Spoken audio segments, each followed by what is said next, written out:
Inaugurado el 12 de marzo de 1938, fue bautizado por la Armada norteamericana como USS Phoenix.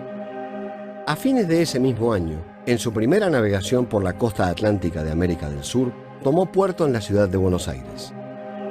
En diciembre de 1941, durante la Segunda Guerra Mundial, aviones japoneses atacaron la base norteamericana de Pearl Harbor.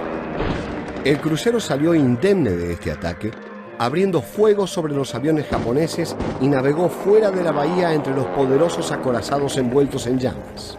De ahí en más, llevaría el mote de El Afortunado. El 12 de abril de 1951, se realizó la afirmación del pabellón argentino en la base naval de Filadelfia. A partir de ese momento pasó a llamarse ARA 17 de octubre. Años después, tomaría su nombre final, General Belgrano.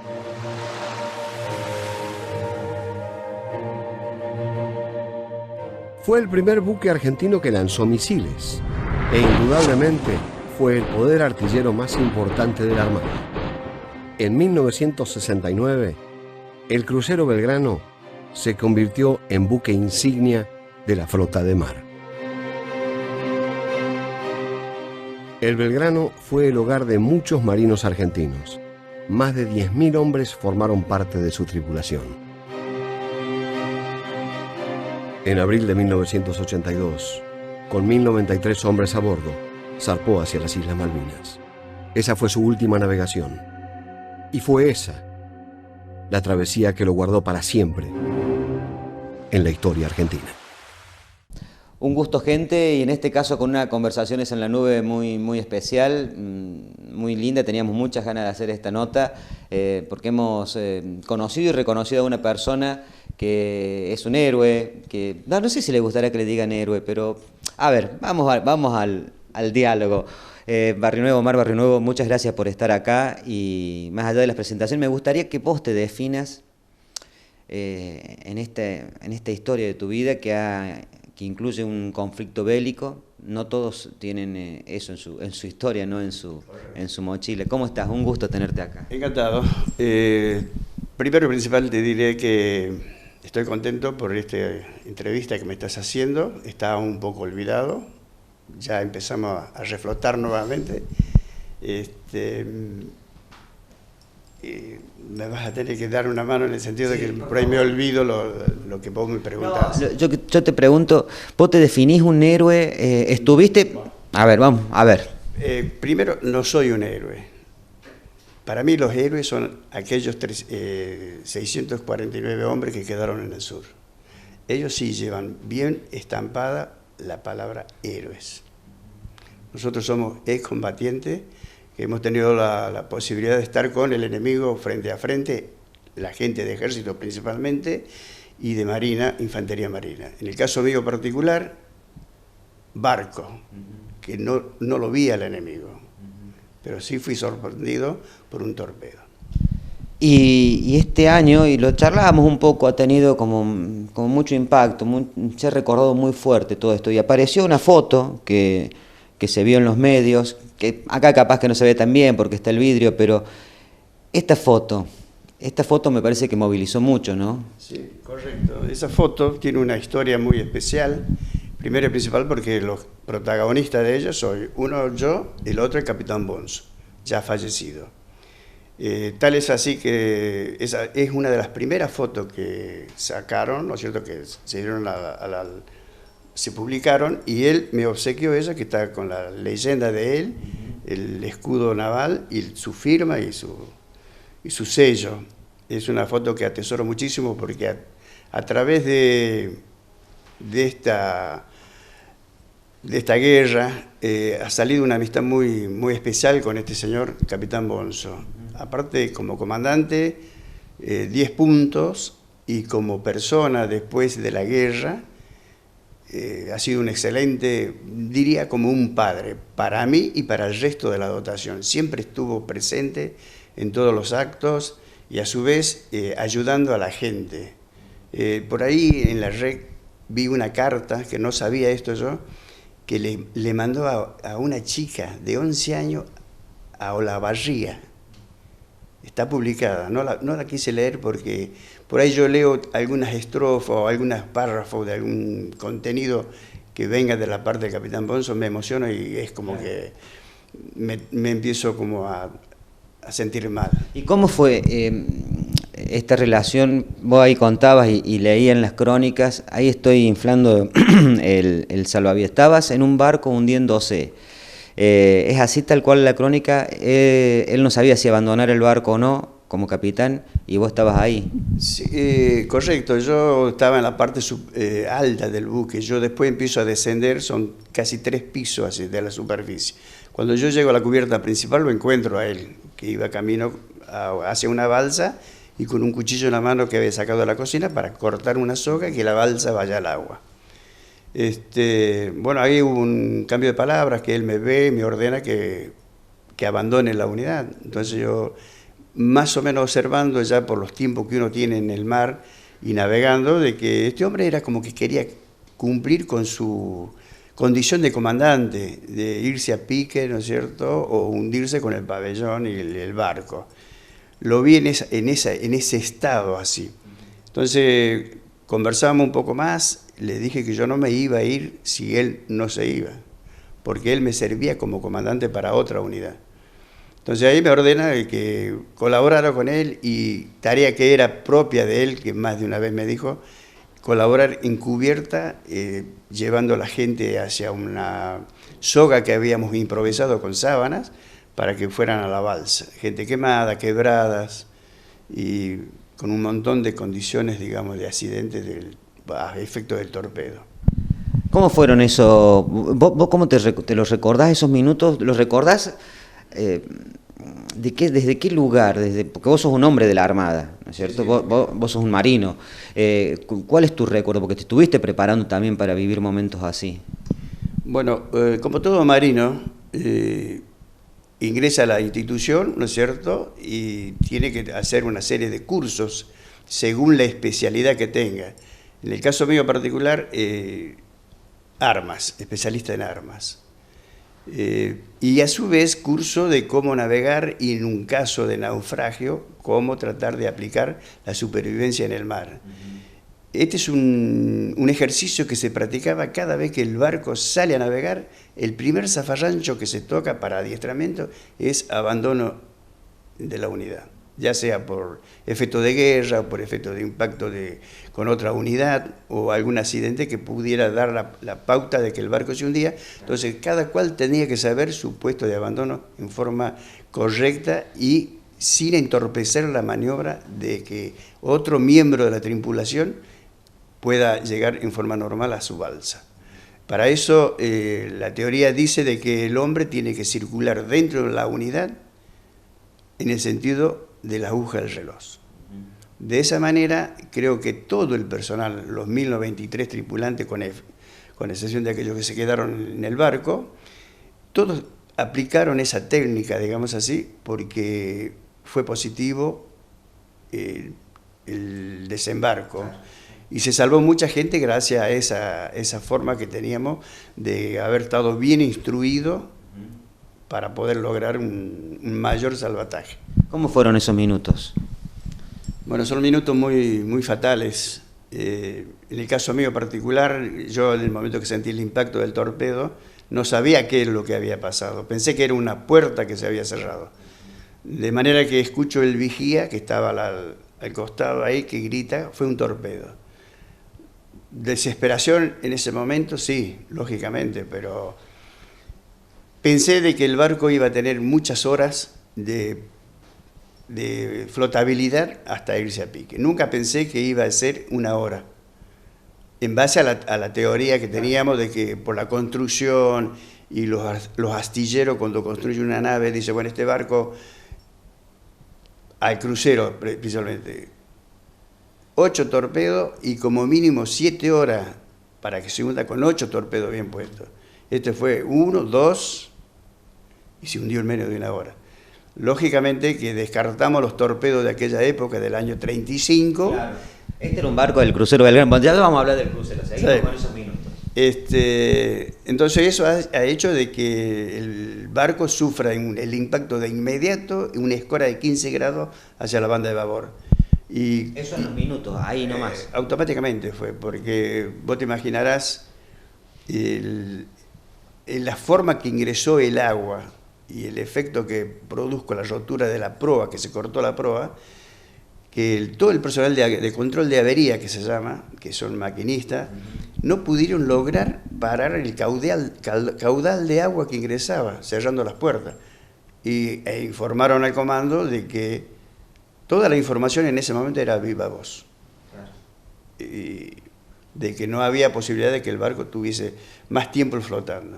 Y ahí fue cuando el comandante ya dio la orden de abandonar el barco.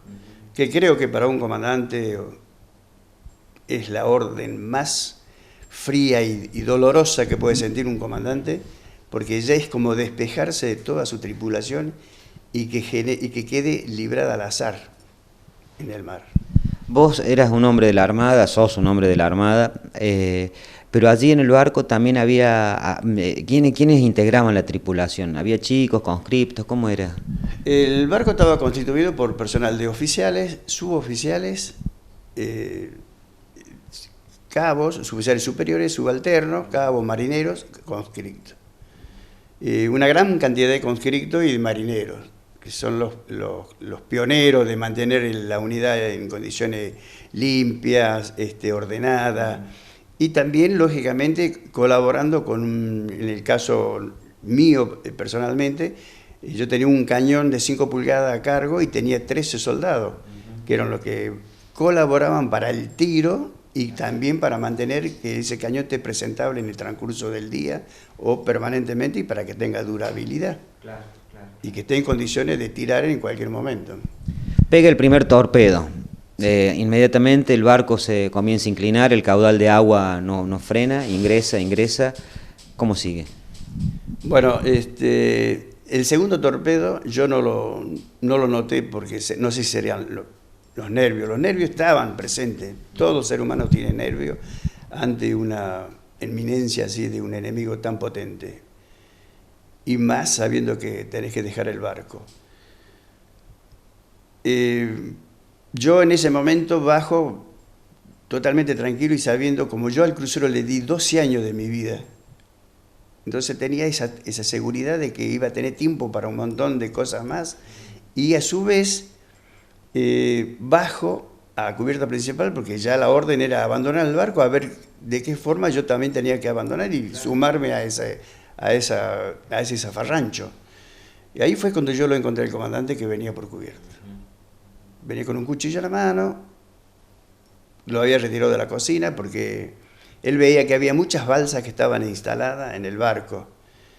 Te digo que capacidad para el naufragio había de sobra balsa, había por lo menos para 1.500 hombres. Éramos en 1093, entonces habían quedado balsas instaladas en el costado del barco que no se las lanzaron al agua. Y él, cuando yo lo vi que quiso cortar una malla de la balsa para que esa balsa cayera a la cubierta y fuera al mar, me imaginé rápidamente porque un hombre no la puede maniobrar. Es un container que tiene 2 metros de diámetro por 1,50 de largo y es pesado. Si eso se le venía encima, hasta lo podía quebrar. Entonces ahí colaboro con él, cruzamos las palabras de que él podía servir como otro comandante en otra unidad y estábamos en guerra. Previo él me dio la directiva de que abandonara el barco. No obstante eso, me invita a que recorramos la cubierta y verifiquemos de que no quedaba nadie herido o quebrado. Entonces, llega el momento de que me dice, vámonos. Yo me hago la señal de la cruz, pero previo a eso, el salvavidas él no lo había inflado. Tenía 2 eyectores para inflar el salvavidas y uno que es a través de la boca. Entonces, yo me arrimo a él y le disparo los 2 elementos para que se infle en forma automática. Esa actitud, porque pasaban las balsas a cierta distancia del barco y los veían, inclusive los gritaban. Yo tengo un compañero ahí que gritaba a viva voz, dale Ramón, dale flaco, tirate al agua. Pero yo estaba en ese momento inmerso en esa situación de estar con el comandante y querer sacar un poquito más de gente, ¿no es cierto? Y cuando yo le influí eso, alguien vio y pensó de que yo lo estaba zamarreando, por decir así, permitime la expresión, al comandante para que se tire al agua. No, era que yo le estaba inflando el salvavidas a través de los eyectores eso, para que eso. Bueno, después ingresaron a una situación que también está dentro de las técnicas del naufragio, que te tenés que poner los pantalones dentro de las medias para que no se embolse el agua y puedas nadar con tranquilidad. Hecho todas estas condiciones, me persino y me largo al agua. A posterior mío, el comandante. Él se desliza a través de una soga que habíamos establecido con sábanas, o sea, una amarra para que se pueda bajar. Y lo vi que ya entraba al agua y nadaba. No lo vi más hasta el día que los encontramos sobre el Gurruchaga, que fue el barco que los rescató. Omar, a ver, ¿quién saca la foto? Ah, la foto. Porque la foto... Sí, foto. Sí. 5 fotos. Bueno, después nos enteramos, yo me entero personalmente cuando estaba en Ushuaia, se arriba un guardiamarina, un joven guardiamarina, y con una maquinita, decimos la marca, una marca era Kodak, película Kodak, todo, y le dice al comandante, con esta máquina saqué mis últimas 5 fotos del crucero con un día. Entonces dice, yo se la brindo a usted para que usted vea cómo vamos a hacer para que esto sea revelado, porque como era algo tan personal y tan de un conflicto bélico, tenía que tener un dispositivo especial para ser revelado. El comandante dice, bueno, si usted confía en mí, yo la llevo al Centro de Inteligencia Naval. Centro de Inteligencia Naval, el corazón de la Armada. Allí fueron a parar cámara y foto. Lo más sorprendente, por eso es una de las causas que yo odio la guerra, porque el día sábado me entero que yo fui invitado por el capitán Bonzo para ver la foto en el edificio Libertad. Cuando llego ahí había un alto grado de tensión, porque las fotos habían sido vendidas al New York Times de Londres. Y ese sábado a primera hora de la mañana, las fotos ya estaban publicadas en Londres, país con el que estábamos en guerra. Así que yo pensé para mis adentros, tantos años preparándome para la guerra y que haya gente dentro de la institución que cometa esa locura. Más allá, lógicamente, habrá habido un dinero de por medio. Ramón, ¿por qué mueren 300 compañeros tuyos ahí? Bueno, 323 son los que murieron en el crucero Belgrano. La mayoría, yo digo de que fue por el efecto del torpedo, el impacto directo. Y después, el explosivo que tenía en su interior el torpedo, aparte del efecto rompedor, brindaba una ola de calor muy grande, que quemaba, por donde iba, quemaba.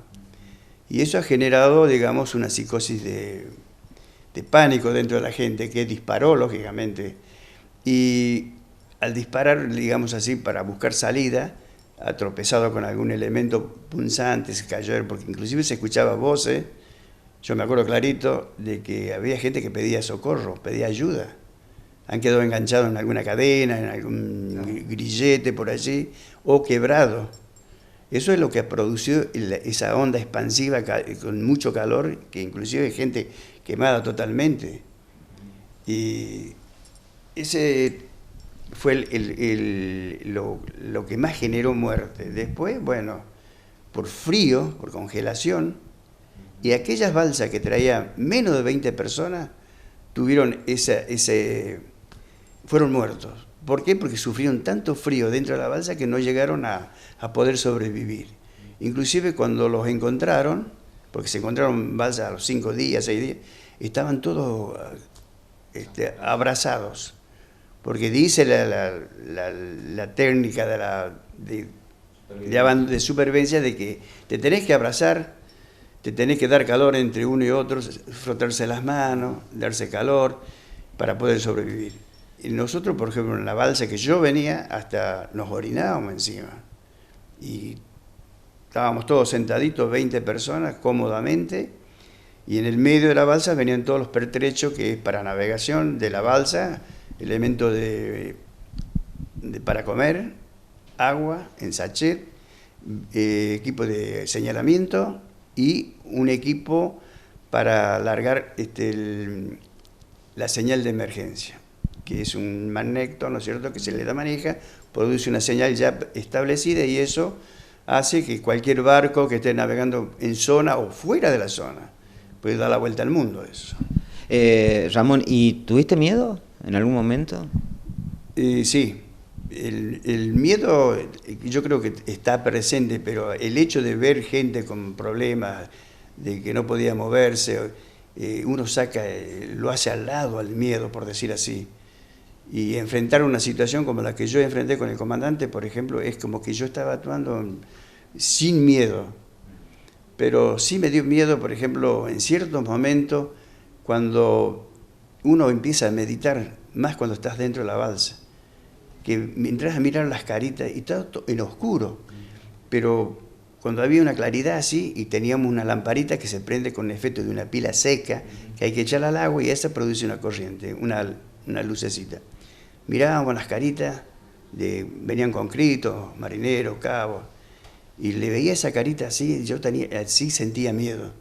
Sentía miedo porque la soledad y la inmensidad del mar, que no podíamos sacar la cabeza afuera de la balsa para ver qué es lo que pasaba, ahí sí tenía miedo. Miedo de que no volver más a tierra. Ahí pensás en la familia, pensás en Dios. Esa balsa, yo siempre dije, muy bien preparada la balsa, con todos los elementos que traía. Hasta una Biblia y un paquete de cigarrillos. Un paquete de cigarrillos. El que ideó la balsa y que puso todos sus pertrechos allí, habrá pensado, nadie va a fumar, porque nadie fumó. La situación que vos vivís en ese momento no te da lugar al vicio, por más que haya sido vicioso. Yo era vicioso y yo fumaba. Me fumaba un paquete de cigarrillos por día, pero no tocaba el cigarrillo. Hay gente que venía quebrada, pero quebrado la pierna, literalmente quebrada, y otros chicos venían quemados. Había elementos para suministrarle calmante. Ninguno quería usar el calmante, porque no sabíamos qué tiempo íbamos a estar en el agua. Y si lo íbamos a usar más adelante, quizás el dolor iba a ser más intenso. Lo único que se comió en casi 48 horas de balsa, con mis compañeros hemos comido un sachet con 20 raciones que vienen, son unos caramelos altamente calóricos, que se come una tabletita por día. Claro. Hemos comido una. Y un sachet de agua, que tomamos un sorbito de agua cada uno y nada más. El resto estaba todo intacto. Mucha conducta, ¿no? Sí, no, porque es prioridad principal, digamos, de que cuando uno entra, inclusive en la guerra, vos para ir a la guerra tenés que ser económico hasta en la munición que vas a tirar. Un soldado va a la guerra con una cuota de munición X y tiene que saber administrar, saber cuándo va a tirar un tiro, no tirar por tirar. Porque, ¿no? Ramón, ¿y qué era el Belgrano para vos, el crucero General Belgrano? Nosotros lo denominábamos así como la Plaza de los Artilleros. La Plaza de los Artilleros porque ahí se congregaban distintas promociones, distintas camadas de artilleros, en distintas jerarquías, marineros de primera, de segunda, cabo segundo, cabo primero, y era un barco que, por su forma de barco, digamos así, un crucero, tenía muy buena artillería. Por ejemplo, 5 torres de 4 cañones de 6 pulgadas, 8 cañones de 5 pulgadas. Después teníamos 40 milímetros, cañones súper modernos, porque cuando él vino con el cañón Beaufort N1. Recordamos, era un barco que había estado en la Segunda Guerra. Sí, claro, estuvo en la Segunda Guerra Mundial, tuvo 28 combates antes de venir al país. Y como te decía, por ejemplo, el barco muy bien artillado, y en su última reparación en el año 70, pues yo, 69 terminó, y yo en el 70 ingresé al crucero Belgrano. Ya le habían cambiado 2 cañones de los laterales de 5 pulgadas y le habían puesto 2 montajes de misil SICAC. Cada montaje tenía 4 lanzamientos, 4 ramplas de lanzamiento. Ramón, ya hay 2 preguntas que me gustaría hacerte. Por un lado, ¿cómo fue después de la guerra? ¿Vos terminaste en la Armada allí, terminaste tu carrera, seguiste un tiempo más? ¿Cómo fue después de la guerra? Bueno, fue muy duro, duro en el sentido de que hemos tenido que soportar muchas presiones. Principalmente yo he estado en lugares muy críticos, donde, como en este caso, yo estaba formando, por ejemplo, me ha pasado, y la persona que en aquel momento me observó, si llega a escuchar esta nota, se va a acordar de aquel momento. Yo estaba en la Escuela Mecánica de la Armada, antes de retirarme, y cuando íbamos a un acto así, porque uno tenía una pequeña medalla que lo habían dado en ese momento, en el pecho, y él no tenía, que primero fue mi segundo en la escuela y después fue el director de la escuela. Me llamaba, por ejemplo, y me decía, tenga cuidado con lo que va a decir. Como si uno iba a inventar algo. Claro. Y sea preciso en lo que va a contestar, en más de una oportunidad. Y después, en un aniversario, por ejemplo, que yo estuve 2 años ahí, me manda, por ejemplo, que tenía que ir a 5 ceremonias en el día, sin saber en el caso yo, personalmente, ahí donde entraron las discusiones, si yo estaba en condiciones psíquicas, digamos, para ir y estar en 5... ir a la formación del Edificio de Libertad, al Te Deum en el Stella Maris, al monumento que está en Retiro, y después la ceremonia interna de la base. Bueno, y así fue el derrotero. Así fue la forma de adentro. Y después, los reclamos que hemos hecho nunca han tenido ecos. Preguntábamos una cosa, no sé, no sabemos, y andábamos sin tener un alguien que los informe. El único informante que hacía las cosas y que los llamaba, los decía cuando había alguna posibilidad de tal o cual cosa, era el capitán Bonzo. Así pasó a ser como un padre. Un oficial que ha tenido unas condiciones muy humanas, muy bien puestas. Y después la sociedad, cuando los retiramos, cuando yo me retiré, pero yo, no obstante eso, yo venía a Catamarca y encontraba a mis compañeros excombatientes y los veía en Buenos Aires, vendiendo estampitas, vendiendo cosas en los trenes. Y en Catamarca pasaba lo mismo. Sufrieron mucho los muchachos, aquellos que eran conscriptos. Claro. Sin embargo, todo aquel maltrato, todo aquel olvido del hombre en sí, hoy por hoy, que ya más o menos están bien, porque se los ha reconocido, ¿no es cierto? Y no tienen, digamos, por decir así, no están en contra de lo que han hecho. Al contrario, son muy orgullosos de lo que han hecho. Más allá de que la sociedad siempre ha despotricado de que sí, que esto, que eran así, que eran así. Yo he tenido soldados que tenían 2 meses. Ramón, y antes de comenzar la charla, en micrófono, me decías, nunca más una guerra, la guerra es lo peor que hay. Sí, es terrible. Primero por el caso que te conté de la foto. Después, por ejemplo, yo resalto esta otra parte. Yo nací en la Sierra Brava y veía el regimiento 17 de Infantería que iba a maniobras, ahí tenía 2 tíos, y por eso soy artillero, porque sentía los cañonazos, y era una cosa que siempre me llevó a eso. Pero yo veía un general y me quería ver dentro de ese uniforme, por ejemplo. Bueno, me tocó ser marino, orgulloso de eso. Pero lo que más me dolió es cuando el Canberra venía a ingresar a Puerto Nuevo, en Buenos Aires, y pidió autorización para que tome puerto para bajar 6.000 soldados que traían ahí, prisioneros de guerra. Y está, por ahí salen en algunos videos, la actitud por aquel entonces, comandante en jefe de las Fuerzas Armadas y presidente de la Nación, que dijo, yo no recibo cobardes. Una frase que nunca me la voy a borrar. Y ahí me di cuenta de que la guerra no es una solución para un problema. Hoy por hoy es el diálogo y saber hacer bien y tener políticos principalmente que apliquen el diálogo a nivel mundial, a nivel provincial y a nivel nacional. Ramón, bueno, da para hablar horas, la verdad, pero te agradezco muchísimo este ratito. Nos quedan fotos. Bueno, la foto histórica, la que tiene que ver con todas las repercusiones, firmada por el capitán de navío Bonzo. Tenemos, ¿esto qué es? Capitán Bonzo. Ah, ese es el capitán. Sí. Ya retirado ahí, él estaba presidente de la Asociación Amigos del Crucero General Belgrano. Bien, ¿y qué otra foto? Mostrame, ¿qué tenés acá? Bueno, esta foto es cuando recién llegó a Catamarca, por aquel entonces el señor intendente de Piedra Blanca me otorga un diploma, una medalla en mi pueblo y un hermoso desfile que lo hizo con gente del regimiento y escuelas. ¿Cómo sigue la vida ahora, Ramón?